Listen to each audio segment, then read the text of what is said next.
Omelette वाली बहू। सुंदरपुर नाम के गांव में एक राधा नाम की औरत रहा करती थी। उसको श्रवण नाम का बेटा था। श्रवण की पत्नी का नाम था लक्ष्मी। वो तीनों खुशी खुशी रहा करते थे। श्रवण का मजदूरी का काम होने के कारण उसे काम ढूंढने के लिए दूसरे गांव जाना पड़ता था। एक दिन श्रवण का दोस्त राघव उसके घर पर आ जाता है। तभी लक्ष्मी उसे चाय देती है। श्रवण और राघव बातें कर रहे थे। अरे कैसे आना हुआ? अरे श्रवण, तुमने मुझसे 50,000 रुपए लिए थे, वो कब लौटा रहे हो? अरे मेरे दोस्त, जल्दी लौटा दूंगा, थोड़ा और वक्त दे दो। अरे मुझे भी पैसों की जरूरत है, मैं देखता हूँ। इस बार शहर जाकर मैं काम करूंगा तो मुझे ज्यादा पैसे मिलेंगे, तो मैं तुम्हारे पैसे पूरे चुकते कर दूंगा। ठीक है, मगर 1 महीने में लौटा देना। मैं देखता हूँ। इस बार शहर जाकर मैं काम करूंगा तो मुझे ज्यादा पैसे मिलेंगे, तो मैं तुम्हारे पैसे पूरे चुकते कर दूंगा। ऐसा कहकर राघव चाय पीकर अपने घर चला जाता है। तभी ये सब बातें दीवार के पीछे से लक्ष्मी सुन लेती है और उसको बुरा लगता है कि उसका पति बहुत कठिन परिस्थिति में है। अगले कुछ दिनों में श्रवण काम के सिलसिले में शहर चला जाता है। तभी लक्ष्मी अपनी सास से, माँ जी, मुझे कुछ पैसे चाहिए थे। तुम्हें पैसे क्यों चाहिए बहू? माँ जी, अब ये घर में नहीं है तो मुझे कोई काम भी नहीं है, तो मैं सोच रही हूँ कि मैं कुछ खुद का काम धंधा शुरू करूँ। विचार तो तुम्हारा अच्छा है बहू। माँ जी, आप मुझे 3,000 रुपए दे दीजिए, मैं उसमें मेरा धंधा शुरू करूँगी। ठीक है, तुम कह रही हो तो ये लो 3,000 रुपए। धन्यवाद माँ जी, मैं आपके पैसे जल्द ही लौटा दूंगी। ऐसा कहकर लक्ष्मी वहाँ से चली जाती है। अब लक्ष्मी बाजार जाकर होलसेल दुकान में जाकर दुकानदार से, भाई साहब, मुझे आज 5 दर्जन अंडे दे देना और साथ में पाव भी दे देना। मुझे हर रोज अंडे और पाव लगेगा, तो आप अच्छे दाम लगाना। मैं आपको अच्छे दाम ही लगाऊंगा, मगर आप क्या करने वाली है इतने अंडे और पाव का? मैं नया धंधा शुरू करने वाली हूँ, ऑमलेट बनाने का, इसीलिए मुझे अंडे और पाव हर रोज लगेंगे। अच्छा, आप कहाँ खोलने वाली हो दुकान? मैं आऊंगा आपके दुकान पर ऑमलेट खाने के लिए। मैं मेरा दुकान घर के सामने डालने का विचार कर रही हूँ। तो ठीक है, मैं आज ही आ जाऊंगा आपके दुकान पर। लक्ष्मी बहुत खुश होकर दुकानदार से, ठीक है भाई साहब, आप मेरे दुकान के पहले ग्राहक होंगे, आप जरूर आना। जी। ऐसा कहकर लक्ष्मी सब सामान लेकर अपने घर चली जाती है और अपने घर के सामने एक छोटा सा दुकान लगाती है जिसमें वो काम की सब चीजें रखती है। तब दुकान पर लक्ष्मी ग्राहक आने का इंतजार करती है। तभी दोपहर के समय वो दुकानदार उसके दुकान पर आते हैं। मेरे लिए आपके हाथ का स्वादिष्ट ऑमलेट बनाओ बहन। जी, अभी बनाती हूँ। ऐसा कहकर लक्ष्मी बहुत ही अच्छे ऑमलेट बनाकर दुकानदार को देती है। दुकानदार को उसके हाथ का ऑमलेट बहुत पसंद आ जाता है। वो लक्ष्मी से, बहन, तुम्हारे हाथों में तो जादू है, मैंने आज तक ऐसा स्वादिष्ट ऑमलेट नहीं खाया, बहुत टेस्टी है ऑमलेट। धन्यवाद, आप मेरे दुकान पर आए, मुझे बहुत अच्छा लगा। लक्ष्मी बातें कर रही थी। तभी रास्ते से जाने वाली 2 औरतें नया दुकान खुला देख उसे देखने चली जाती है और दुकान के पास आकर लक्ष्मी से, अरे लक्ष्मी, ये नया दुकान तुमने खोला है क्या? हाँ, मैंने खोला है। आप आइए ना, मेरे हाथ का ऑमलेट खाकर देखिए। सुमति और सुशीला लक्ष्मी की बातें सुनकर उसके दुकान में ऑमलेट खाने के लिए आ जाती है। आप यहाँ बैठिए ना, मैं अभी बनाती हूँ ऑमलेट। ठीक है, जल्दी बनाओ। जी, अभी बनाकर लाती हूँ। ऐसा कहकर लक्ष्मी ने उन दोनों के लिए ऑमलेट बनाया और उन्हें खाने के लिए दे दिया। तभी सुशीला ने ऑमलेट खाकर बोला, अरे, इतना स्वादिष्ट ऑमलेट मैंने आज तक नहीं खाया। तुम्हारे हाथ में स्वाद है लक्ष्मी।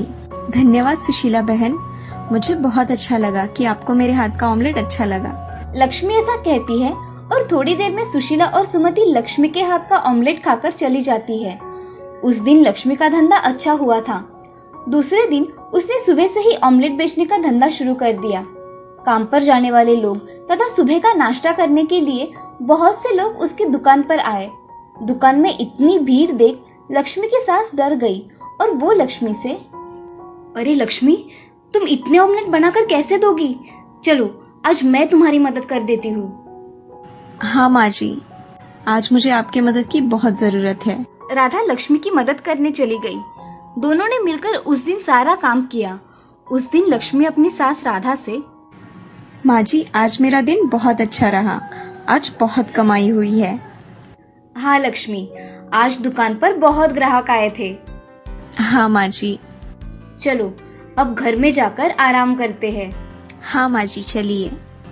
ऐसा कहकर दोनों सास बहुएं घर में चली जाती है।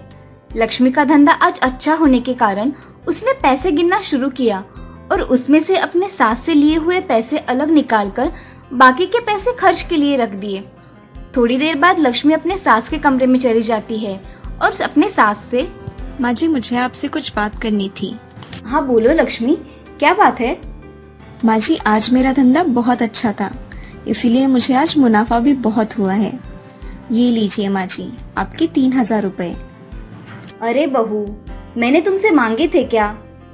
नहीं माँ जी, मेरे पास आ गए तो मैंने आपको दे दिए। ठीक है, अलमारी में रख दो।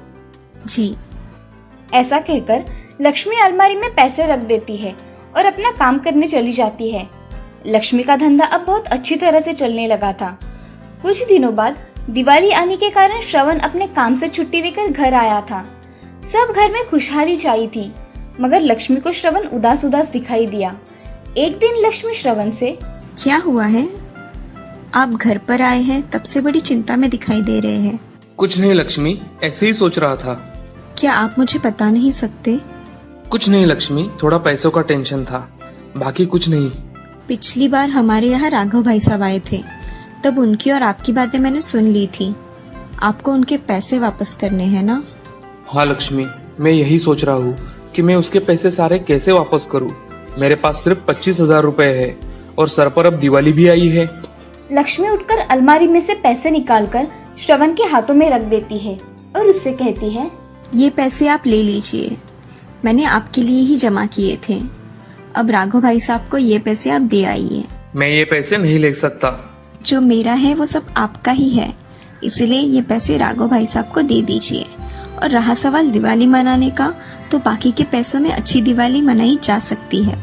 श्रवण को उस पर गर्व महसूस होता है कि उसकी पत्नी कठिन परिस्थिति में उसके साथ खड़ी रही। अब ये सब कमरे के बाहर खड़ी उसकी सास देख रही थी और मन ही मन बहुत खुश हो गई। अब श्रवण राघव के पैसे वापस करने के लिए उसके घर चला गया। अरे राघव, मुझे तुमसे कुछ काम था। अरे आओ ना श्रवण। तभी श्रवण राघव के घर में चला जाता है और राघव से, अरे राघव, मुझे तुम्हें कुछ देना है। क्या? ये लो तुम्हारे पैसे। मैंने देने में थोड़ी देर ही कर दी। अरे कोई बात नहीं, तुमने खुद से मुझे लाकर दिए, यही मेरे लिए बहुत है। अब मैं चलता हूँ, कल दिवाली है ना, बहुत काम बाकी है। हाँ चलो। ऐसा कहकर श्रवण वहाँ से चला जाता है और घर आकर देखता है तो लक्ष्मी और माँ दोनों बातें कर रही थी। लक्ष्मी, मुझे तुम पर गर्व है। तुमने किसी की सहायता ना लेते हुए खुद का धंधा शुरू किया और उसमें बहुत मेहनत की। ऐसे ही तरक्की करो बहू। हाँ माँ जी, मैंने सब अपने घर के लिए किया और आगे भी करूँगी। लक्ष्मी, चलो आज मेरी ओर से हम दोनों साड़ियाँ खरीद लाते हैं। जी चलिए माँ जी। तभी श्रवण वहाँ आ जाता है। श्रवण की माँ श्रवण से, अरे श्रवण, आओ यहाँ बैठो। हाँ माँ, कहो। मैं सोच रही हूँ तुम अब काम पर ना जाकर घर का ही काम संभालो। बहू का ऑमलेट का बिजनेस बहुत अच्छा चल रहा है, उसको भी मदद हो जाएगी और घर भी दिखना हो जाएगा। हाँ माँ, मैं भी यही सोच रहा हूँ। ऐसा हुआ तो बहुत अच्छी बात हो जाएगी। चलो अब दिवाली की तैयारियां करते हैं। ऐसा कहकर तीनों दिवाली के काम में लग जाते हैं। अब लक्ष्मी का पति उसके साथ उसका धंधा संभाला करता था। ये देख लक्ष्मी बहुत खुश थी। इस कहानी से हमें ये सीख मिलती है कि हम अगर मन में ठान ले तो हर नामुमकिन काम को मुमकिन कर सकते हैं। कोई भी काम छोटा या बड़ा कभी भी नहीं होता, बस काम करने की लगन होनी चाहिए।